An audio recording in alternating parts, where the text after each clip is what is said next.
Hello, I'm Katherine O'Fallon, the Executive Director of the Marine Research Hub, leading efforts to advance ocean solutions and innovation in Florida and beyond.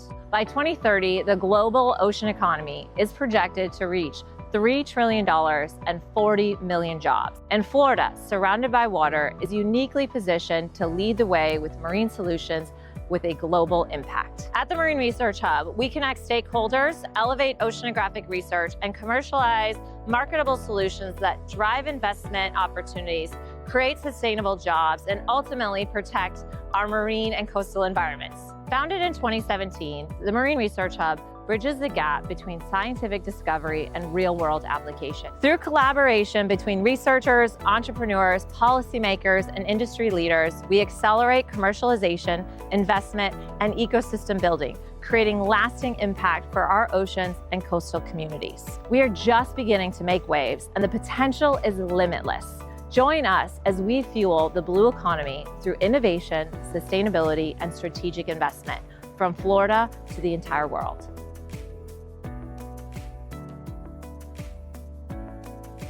Hello, and welcome to another episode of the Blue Economy Podcast. I'm your host, Katherine O'Fallon, Executive Director for the Marine Research Hub. And I'm so excited to be here today with our guest, Jeff Turner, who is the CEO, founder, all about Reef Aquaria design, but he's been in this industry for a very long time. I'm not going to say very long too often. I'll try to avoid it. But I'm really excited to be sitting down with Jeff today to talk about aquaculture and Reef Aquaria design. And let's just get right into it. And so, Jeff, thank you so much for joining me today. You're welcome. Looking forward to it. Super excited. This is not our first time on camera, everybody, just so you know. We have been in front of this aquarium for an episode of the Salty Jobs Up. Yes, we did. Yeah, with Noah. That's with Noah. We were with Marine Industries Association. They have a great series called Salty Jobs where it explores jobs in the marine space. But today we're going to talk a little bit more about your role in aquaculture and RAD and what you've done here and built up here in South Florida. But in order to kind of do that, let's take a little time lapse backwards and talk about how you got started in this space. Tell us a little bit about that. Well, marine ornamental aquaculture, especially, I can remember getting some of the very first clownfish from Martin Moe. My father had bought them, and we put them in our little systems at our house in Morningside Park area in Miami. That was probably 1974, maybe even 72. So we used to get clownfish the size of my thumbnail, and that was the size they were selling them at that time. And we had a little harder time keeping them alive because they were mainly eating newly hatched nauplii, brine shrimp nauplii. And it was hard to get them going at the early stage when people first started breeding clownfish. Yeah. So we literally bought some of the very first ones ever produced. Was it hard just because of keeping them alive with the system? It was the size of the animals were so small. I mean, it was a huge accomplishment that Martin did. And they were just so small. And the systems we had back then were undergravel filter plates with probably a static interior with dead corals in it. And that were bleached that we even may have caught before the Lacey Act in the early 70s. Yeah. That was the style of the aquarium at that time. And now, with the advent of reef aquariums over the last even 30 plus years, it's changed dramatically, right? So it's all living coral reef aquariums. And, even a regular fish aquarium, you can keep the tank raised clownfish nowadays really easily, but they're, 1.5 or 2 inches big. So their ability to survive in eating prepared foods and not live foods is so much greater at this point. But you started with the small ones. The littlest ones. You were young at the time, right? Really young? Yeah. Yeah, I was like 10 years old. Excellent. Yeah. So that was your first, having an aquarium at home. Well, we had them. My father was building aquariums at that time, and we were servicing aquariums. He was actually a structural engineer to begin with, working with Irani and Associates in downtown Miami. He designed bridges and different roadway projects. But we always had aquariums in the house. I used to go to Hollover Inlet and get the water. And we used to even get the sand at Hollover Inlet and then go through it with a magnet to make sure the metal pieces might be out that was near the shore. Because metal is toxic, obviously, in salt water. And the fish were just fascinating way back when. And then I can remember at age 17 in my senior year of high school at Hialeah Miami Lakes High School. I was breeding neon gobies in the classroom at 17. So now, 63 years later, that's a long time.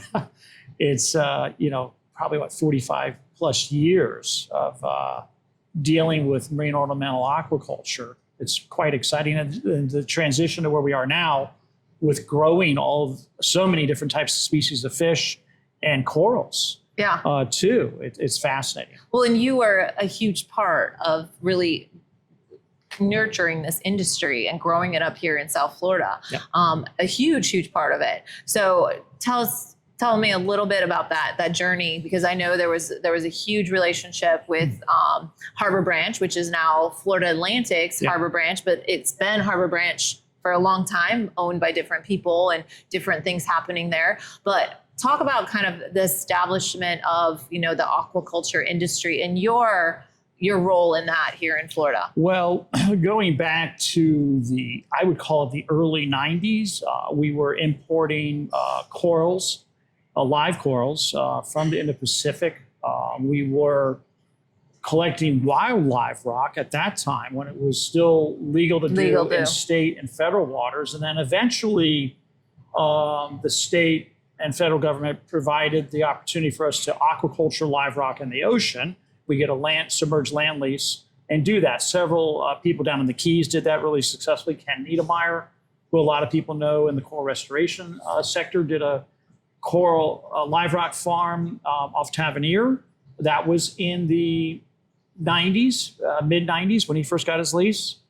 And being that I was up in Dade County at that time, it didn't make sense for me to go and think I was going to go do a live rock aquaculture site off Miami Beach or off Key Biscayne with the massive waves we get here. It was just better suited to do it in the Keys. Okay. So that goes back into the really early history of the marine ornamental aquaculture. And then eventually I was propositioned to join the team that was going to create a clownfish farm at Harbor Branch back in 96, 97, actually. And they were moving the assets from Bob Applenass facility in Walker's Cay. Okay. And taking the clownfish and the tanks and all the broodstock, which was the important part, and getting the broodstock over to Harbor Branch. So I can remember first seeing the first clownfish that were there, all the broodstock at Harbor Branch in the very, very beginning in kind of a more rudimentary fashion at that time. But the one thing that made a huge difference was the feeding the clownfish the astaxanthin. So astaxanthin is a natural pigment enhancing food that the fish are ingesting, kind of like you'd get salmon that has astaxanthin. Okay. So the orange color is from the astaxanthin. Though the fish doesn't taste any different when you eat it. But when you look at a clownfish that has beautiful colors like the clownfish there in this aquarium, here they're aquacultured. As a matter of fact, they actually have eggs down on the floor again. They're typically breeding once a month, and they're always putting eggs down, even in the closed systems, of course. Yeah. Because it's a natural environment. So they're very accustomed to it. As long as they get good feed profiles and high nutrition, they will breed and reproduce. And that very first beginning at that time from Harbor Branch, it was the first opportunity I had to analyze the industry a little bit closer and recognize that the fish needed to be bigger, they needed to be colorful and healthy, and that we could sell the heck out of them if they were larger to get into the market. Because those ones that we got when I was a kid, really thumbnail size, they didn't have a history of really making it because they're just so small. Okay. So I changed the dynamic from science to business, which we talked about earlier, which is really key. Yep. And recognize that, business needs to run the business, and science is great at a lot of different things, and really stay focused on growing the fish, growing them in a healthy way, making sure that they're super strong and durable. And that was really the very beginning times up at Harbor Branch with it. We were on a saltwater well point, which again had their challenges because it was kind of ancient water underground. And that water was not always exactly a unified profile. It would change salinities, and there was different obviously high in hydrogen sulfide. You had to degas it when you took it up out of the ground. And that always had its other set of complications too with marine ornamental aquaculture. In Walker's Cay, where they did it, it was a whole different world because they just took the ocean water. I know. I worked when I was living in Curacao, working at Curacao Sea Aquarium. It's just like whatever was in the ocean came into our open water system, and it was right there. But having to bring it up, here's another interesting fact about Applernath and Walker's Cay. You know, he was the gentleman who had the patent on the the wire tie screw, right? So this guy had worldwide patent on that, I think. And then maybe also on the aerosol spray can. I swear that was one of his patents. So he bought the island. When they popped the first well at Walker's Cay, it was near the airfield. And believe it or not, they actually had fuel intrusion from old fuel tanks on Walker's Cay. Ooh. And they couldn't figure out why they were killing fish at that time. Took a little while to figure it out. But now, I mean, there's so much. What about with the recirculation system and all of that? How has that changed the aquaculture, land-based aquaculture, creating that? Yeah, in our RAS system, they call it, recirculating aquaculture system, has really changed dramatically through the years. Even up at Harbor Branch, we brought the first real ozonizers on site. You had to take an ozonizer and stick it in an air-conditioned space to dry the area, get the humidity out, and really just torch the water to get it to a point where you could get a redox potential, getting even near 300. But the groundwater, I can remember clearly, was about 115 ORP, and the salinity was real low. And ORP for oxygen reduction potential. And that is really the ability of the water to hold and maintain oxygen via the fact that it's clean. The water needs to be clean. So when you have a lot of high organics and tannins in the water, like we were getting out of the groundwater there, you really needed to clean that water up through the years. ORA up there, Oceans, Reefs, and Aquariums, has done a great job at, building really well-oiled machine as far as processing the water, and then housing and having, I'm going to say, tens of thousands of gallons available and on hand at all times. Because one of the unique things that Harbor Branch had too was, again, there was a pond there that was the ability to use the affluent water, the water that you weren't using, into a safe area for that water to percolate and be back into the groundwater itself, right? So that's a legitimate legal mechanism. You need these kinds of things when you're processing the water to have it not go back into the natural environment. Yeah. They're even doing that, obviously, down in Homestead with the big salmon farm down there. Yep, with Atlantic Sapphire. Yeah, Atlantic Sapphire again, but they're pulling water out, if I remember correctly, from 1,200 feet down, some crazy number, and then pushing the used water down to about 2,000 feet down, if I recollect from discussions with Damien from that facility. Yeah. But that's another incredible investment into our blue economy, into aquaculture in the state of Florida, worth certainly tens of millions of dollars down there. And so now that you mentioned the blue economy in Florida, and there has been a huge conversation around aquaculture right now. Aquaculture for food, protein, obviously, and really taking the solutions out of the ocean so that we're not taking from the ocean more, and creating some of these land-based aquaculture facilities. So how do you see the opportunity in this space in the ornamental? I mean, why is it important to raise the fish and the corals in-house instead of continuously taking from the ocean? Because I know you're a huge part of what you're doing with RAD is not only just creating these beautiful aquariums, but also that conservation aspect. Well, I mean, it goes twofold. I mean, there's certainly sustainable fisheries like we have in Florida. We have a limited entry fishery that we worked on really hard going back to 1995 with the state of Florida, with Florida Fish and Wildlife Conservation Commission. And we're one of the most highly regulated and monitored wild collected marine life fisheries in the world. Florida is. East and West Australia also have very well regulated fisheries, wild fisheries.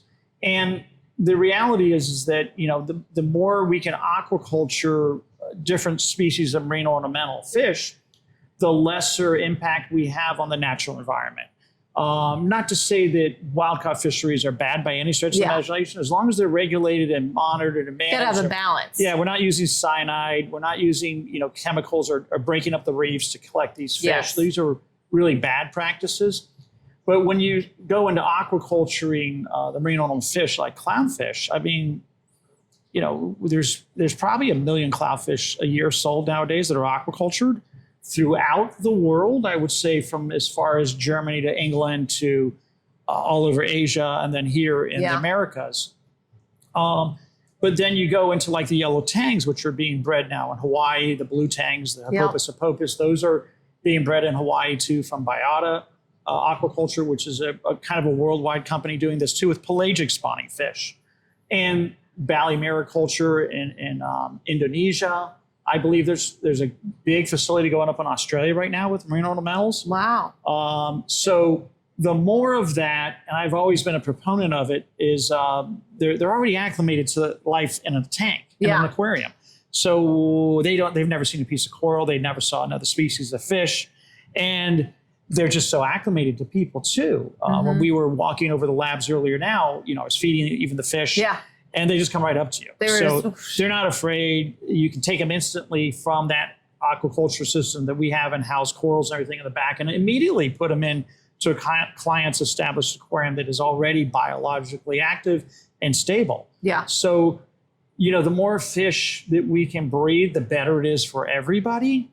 And I used to always say years ago when we first filled the box, when we would ship our fish to even Petcos all across North America from Harbor Branch at ORA, Oceans, Reefs, and Aquariums, you had to have a variety of fish. This is just about the clownfish. It's got to be a selection of fish. Well, because that's what a natural ecosystem is like. You're not just having one organism is not there by itself. It's the ecosystem and the balance of all of these organisms together. And then you got to think, from the life of the fish, which I've always, thought from third person, we'll call it, or third fish. Is the reality is that their whole life is about, eating, trying not to get eaten, and looking for a date. That's about it. There's 3 things that they're worried about. And that's just natural selection. So that's how they live. And when you get them, I mean, there's just such great progress with marine ornamental aquaculture now worldwide. And then even here in the States or in the state of Florida, our blue economy here is, it's a wide open field still to this minute, I believe.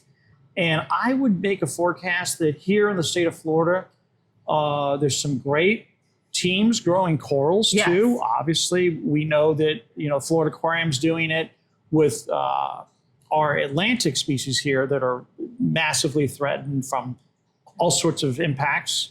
But for the ornamental corals, dealing with FDACS, Florida Department of Agriculture and Consumer Services out of Tallahassee, they are the governing body that helps to control and regulate ornamental or aquaculture in general and agriculture. And the corals that are being grown up in Orlando between Top Shelf Aquatics and Worldwide Corals and even ORA up at Harbor Branch, I'm going to make a guess at this point, we have probably $30 million a year in revenue, maybe more. It could be as high as $50 million in revenue in just that sector of marine ornamentals. And there's a lot of other players that are smaller that have licenses that might even do it out of their garage. One thing is important. They have to have a license and do it legitimately. Yeah. So, and we recognize, in Florida, we have the 3rd largest barrier reef right outside of our backyard. A lot of people don't actually even realize that. And when I say that, when I say that to people, sometimes they're like, 3rd? I was like, Australia, Belize, and then us. Like it's a big deal. And growing corals, land-based side is also an opportunity for the restoration that we need to enhance our coral reef, to grow it back, because we know it's dying. We've had some major bleaching events happening. So how do you see the growth and opportunity, not only in the marine ornamental side for the aquarium trade itself, for aquariums like this, but also for that restoration side? Well, the restoration side, I would call that domestic corals, right? That are here in the Caribbean and really in Florida. That is, again, another massive opportunity to house these corals and grow them in captivity. The facility up at Apollo Beach, which is with the Florida Aquarium, Moat has their facility down on the Keys. Yep. I mean, there's some real serious players. I know Reef Renewal is working over in Ruskin. There's others I'm sure that I might not be aware of. But again, that's important to do and house these corals for the long term. I've always kind of promoted the idea that, well, we're going to have there's challenges to putting them out in the ocean, obviously temperate or heat tolerant corals. Yep. But we are in the subtropics. We always have been.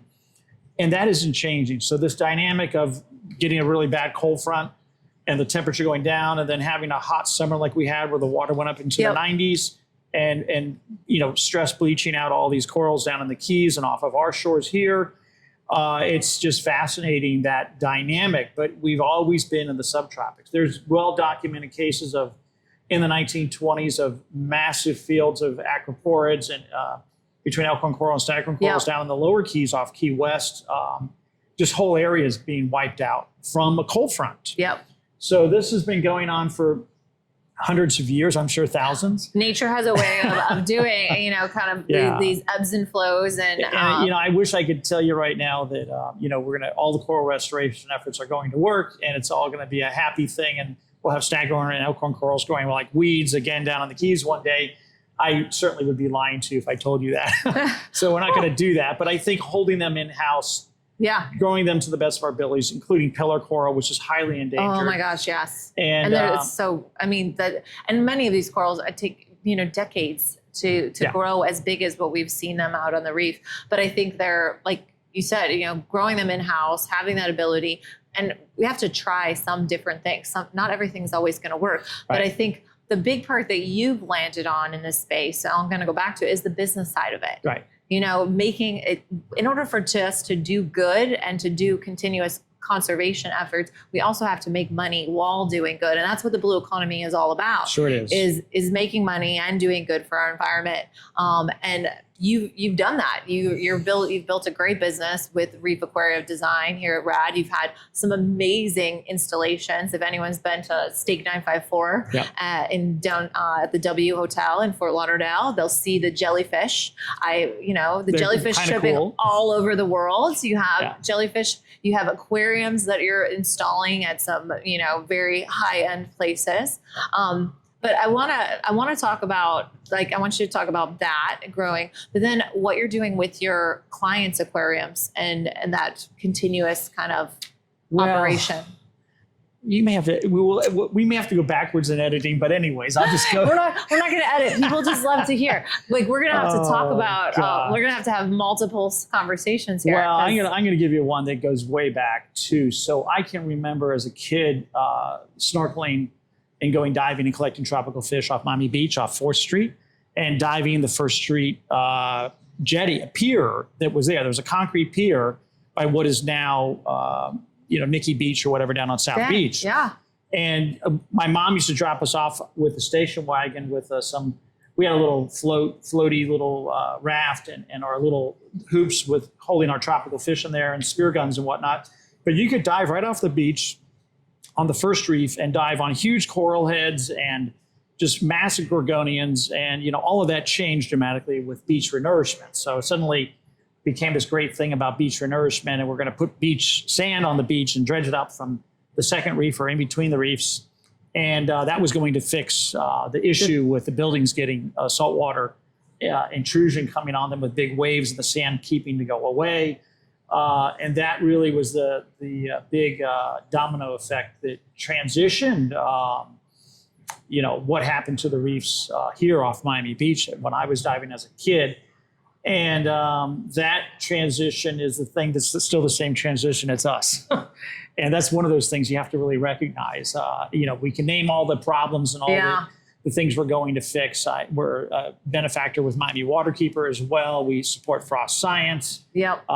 We support Reef Renewal. We've supported a Coral Restoration Foundation. I go down the list of things we do. Yep. Ocean Rescue Alliance International. I mean, we do a lot helping with those organizations too by donating money, basically. Yep. And expertise and time. I mean, your expertise is invaluable. Those parts we try to help with, but changing it and making it go backwards would just be like putting a roadblock at the state of Florida and say nobody else is let in.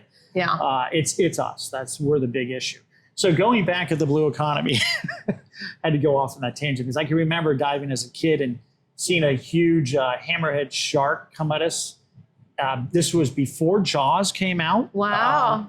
And I think Jaws came out maybe in 76. And this big hammerhead came in and all the fish started swimming at us. We were spearing and all the fish were coming at us.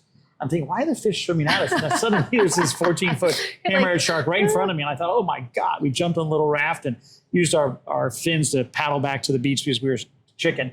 And the summer that Jaws came out, we did not go back on the water. This is a true story. After we saw that movie, we were just like terrified as kids. Took you a little while to get back in the water after that. So, going back at aquariums, I've been dealing with marine aquariums my whole entire life. As a kid, won Best in Show at the Florida Marine Aquarium Society in 1971. I was 9 years old. My brother and I had entered a natural balance aquarium, we call them at that time. And in 71, you could actually collect live coral, little green shaving breast penicillus algae, and all the fish. We had a royal grommet from the Bahamas, four-eyed butterflies, hi-hats, bogregaries, you just name it, little queen angel, and put them in the aquariums. And we learned a lot as kids, housing and getting the animals, going to haul over, getting our water. And really, it was more seasonal at that time because we dove mostly when the water was warmer. And not that Florida has cold water at all. No, but if you when you grow up in Florida, you get used to it. So a whole lifetime of growing and building aquariums, and then the transition of reef aquariums going back into the 80s with some of the very first ones and going into even the early 90s. I learned a lot. We were bringing and holding corals. I've always been really good at building systems, as we have here in the back of our building here, a really nice state-certified aquaculture facilities where we grow all of our moon jellyfish and all of the corals that go into our clients' aquariums. And we've gotten to be so good at it that nowadays, the aquarium takes time to establish. It isn't an overnight thing. Patience, I think you said that earlier. I did, right. So this aquarium here has been running about 5 years, a little more than 5 years now. We're harvesting corals out of here all the time. Yeah. And the longer a really successful, stable coral reef aquarium grows, the more likely it's going to overgrow. So what happens is we have this other side of the blue economy where it was kind of always a dream of mine, the clients' coral reef aquariums would continue to overgrow. Yep. We'd have to harvest those corals out, house those corals here, which we do, and then use those corals on the next coral reef aquarium that we're building. So it's really completely sustainable. Certainly we're using water and electricity, a lot of human effort and understanding of chemistry. Yep. So those are the big key elements into growing a successful coral reef aquarium. Well, and the system, what you mentioned earlier, is phenomenal. I mean, I don't think people understand the back and the bottom of this system and what goes into this. And all of the mechanisms and building, it's really engineering in its sense as well. So it's, chemistry, understanding water chemistry is understanding ecology and marine ecosystems, but it's also very much an engineering feat as well to make this all work. Well, it goes back into construction. Yep. So, I'm technically not an engineer. I do have engineer policies, insurance policies and whatnot related to the designs that I do. And there's the whole other aspect of, there's so much construction in South Florida, right? So you're building your next home or your third home in Florida. There's a lot of reasons why businesses want to be here in Florida and, or people in general want to move to Florida. It's warm, it's beautiful, it's near the ocean, right? So they're going to put a saltwater aquarium up. It's very rare that we're getting people asking us for a cichlid aquarium or a planted freshwater aquarium in Florida. They want a marine aquarium. So they come here, they see our facilities, they're like, oh my gosh, look at this. And I think to myself, yeah, it looks pretty good, huh? But I'm so used to it now that we have, understanding and getting on blueprints up front. My son, Joe Turner, has been working with me now straight 10 years straight after college. He's doing great with the drawings and the draftings. And we fly aquariums in with, cranes all the time. With lulls, second floor, third floors. We just put some on the 60th floor of the 11 building in downtown Miami. 2 big jellyfish aquariums. We're doing another project in the Aston Martin building.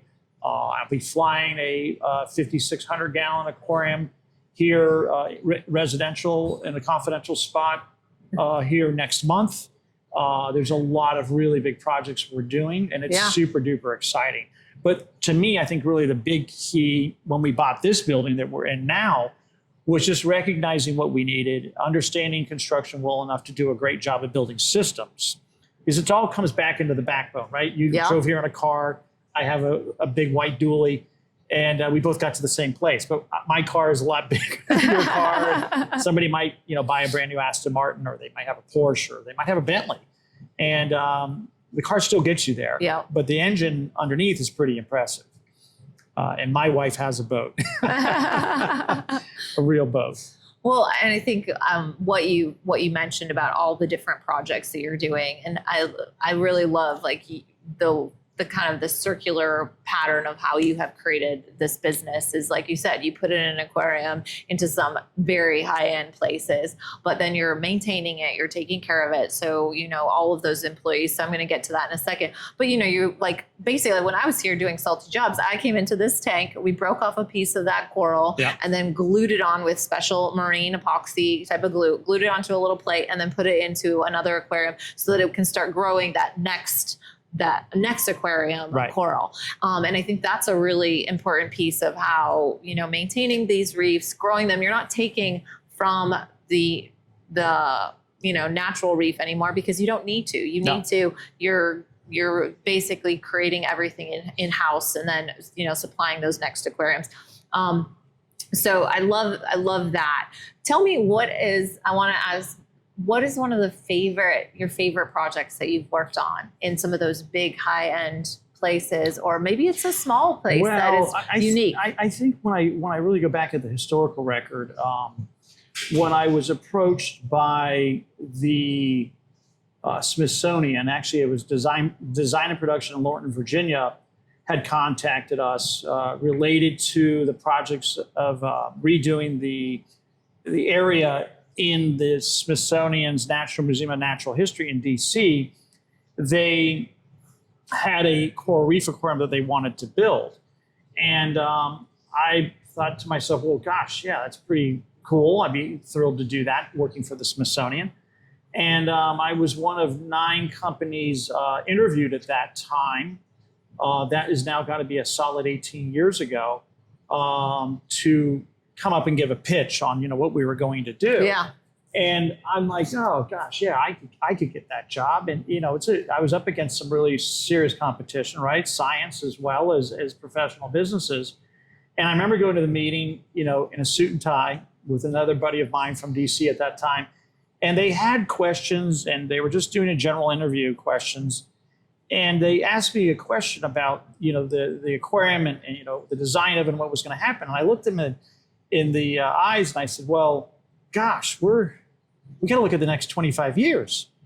And they just kind of went quiet. I said, because, we're going to build this aquarium in the place where the public is going to view it every single day that they're open.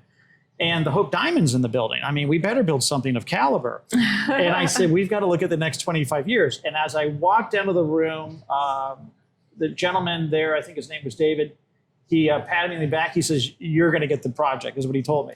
Because I really look at the long term whenever I do a project, including even this building and our aquaculture facilities.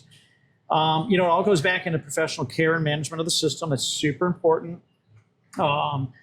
But the whole idea of building that aquarium, my brother, I remember him saying to me, he says, oh yeah, you're going to build that one and then you're just going to take off. And it isn't like we took off. That was really a kind of a neat level playing field. That aquarium is still running, operating, overgrowing with corals that continually overgrow. And it's been constantly running now for over 18 years. That's amazing. And it's the same kind of thing like this. You know, it gets stabilized, the corals are growing, you have to deal with calcium, alkalinity, magnesium, and other minor trace elements associated with the chemistry. Yeah.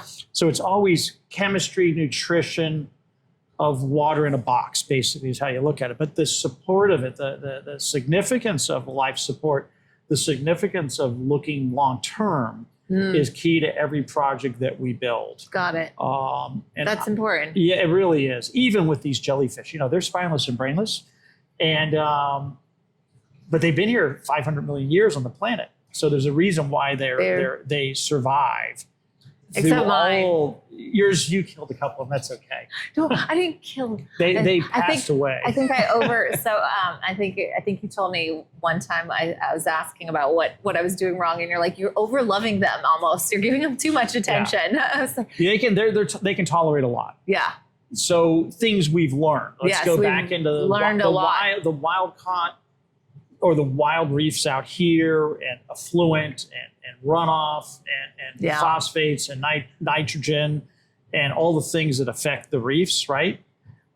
That's something that you really get a good grasp on when you're dealing with coral reef chemistry. So we'll send out for ICP analysis, which is a different style of basically torching the water, figuring out all the elements that are inside of it, and recognizing whether you're going after potassium or strontium or iodine or other minor elements that are all aspects of growing a living coral reef aquarium.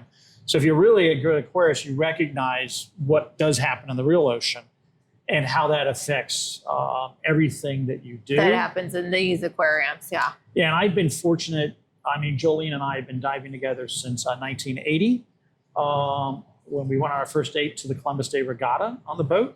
But I can remember, now that's a solid 45 years ago, we've dove everywhere around the world, or most places, between Australia to Guam, to Hawaii, to Indonesia, the Maldives. I've been to Tahiti, to Bora Bora, and we're now currently coming up in November here. We're going to Japan. We're going to be diving in Okinawa, and then flying to China for the first time, where I'll be giving a talk at the China International Pet Show. That's awesome. Which is an annual event, but we're going to go diving in Okinawa, so I'm pretty excited about that. That's great.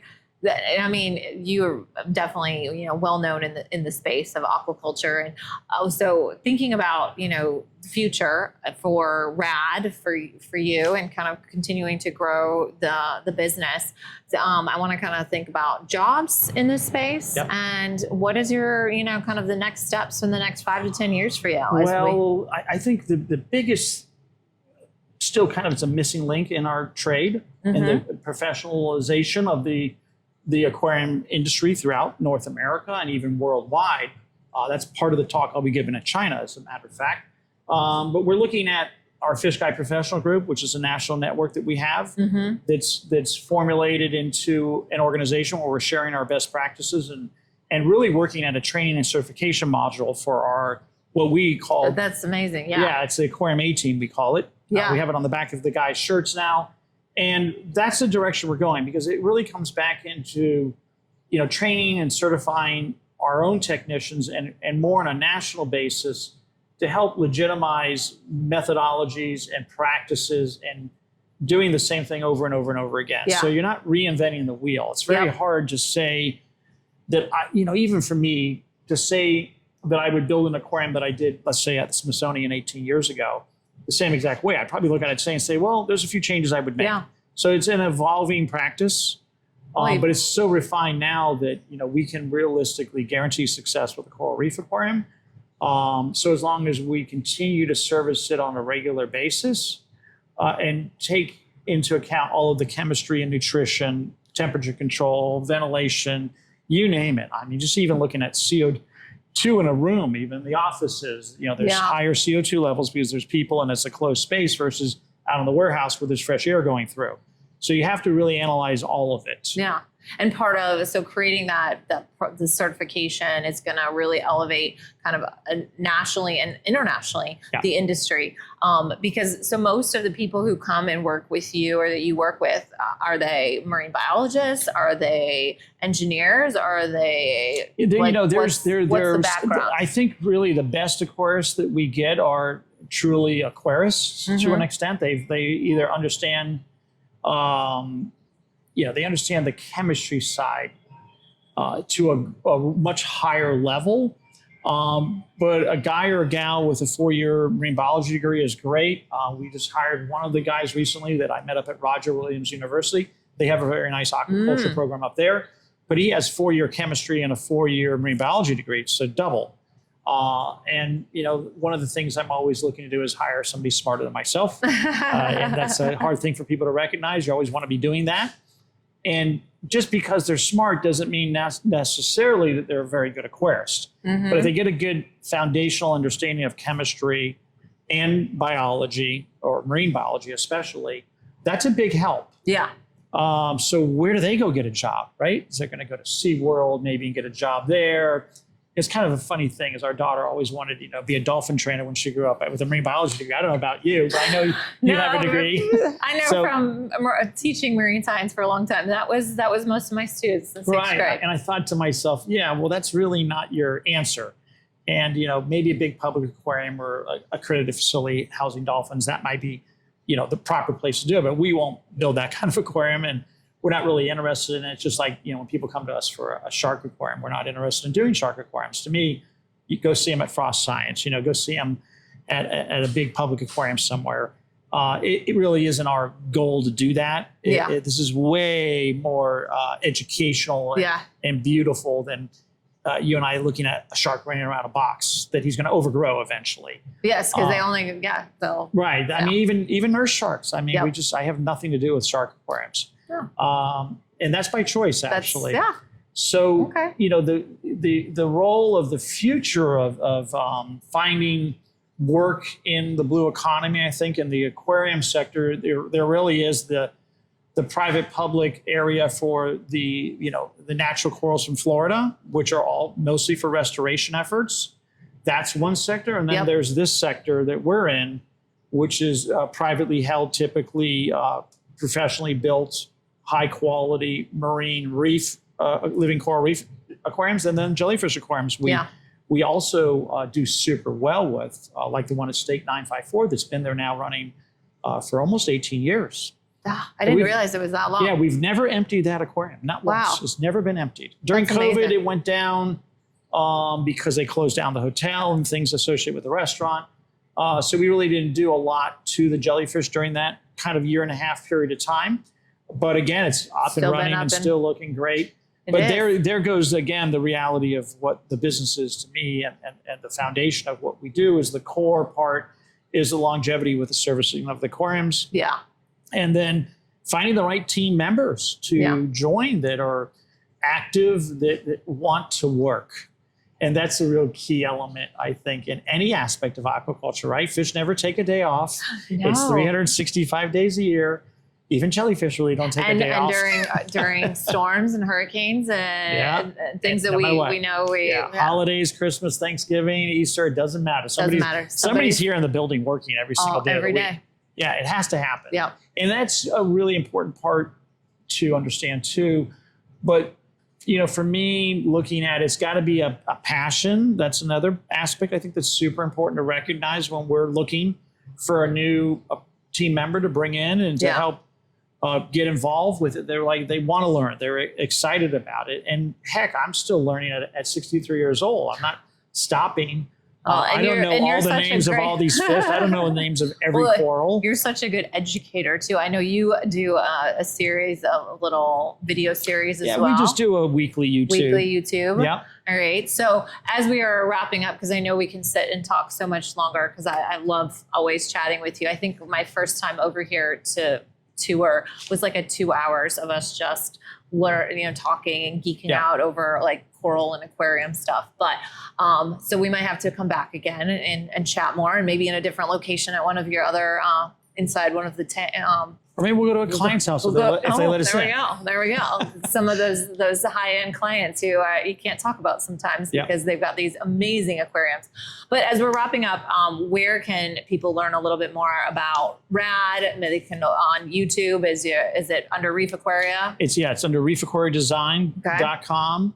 And I do a weekly video. Joe says I do it just for fun, which I really do. I'm not trying to monetize it.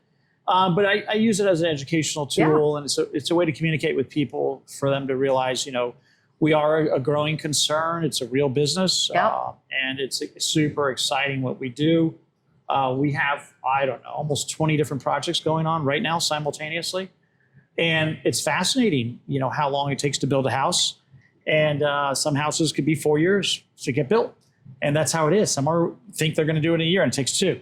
Yeah. So we're building, high caliber, high quality homes for fish and jellyfish. And it's just not a boring day ever. Yeah, something new every single day. Well, Yeah. I appreciate you taking the time to sit down with me and sit in front of your beautiful aquarium here that I keep like getting distracted because the fish are going by, because I feel like I could sit here forever, but really appreciate it, Jeff. Thank you so much. You're welcome. If you guys want to follow along, learn some more, you can go to reefaquariadesign.com and follow on YouTube, and we'll do some links from our channel as well. And thank you for joining us today as we dove into the blue economy, and we'll see you next time. Thank Your brand belongs in the heart of the yachting world. This is where it happens. Yachting International Radio reaches over 1 million yachting professionals and enthusiasts every month, with 77 million impressions, 220,000 social followers, and 74,000 podcast subscribers. Our hosts are insiders, crew, captains, CEOs, trusted voices shaping the industry. This is targeted, high-impact advertising in a luxury niche. Visit yachtinginternationalradio.com/advertise. Your audience is already listening.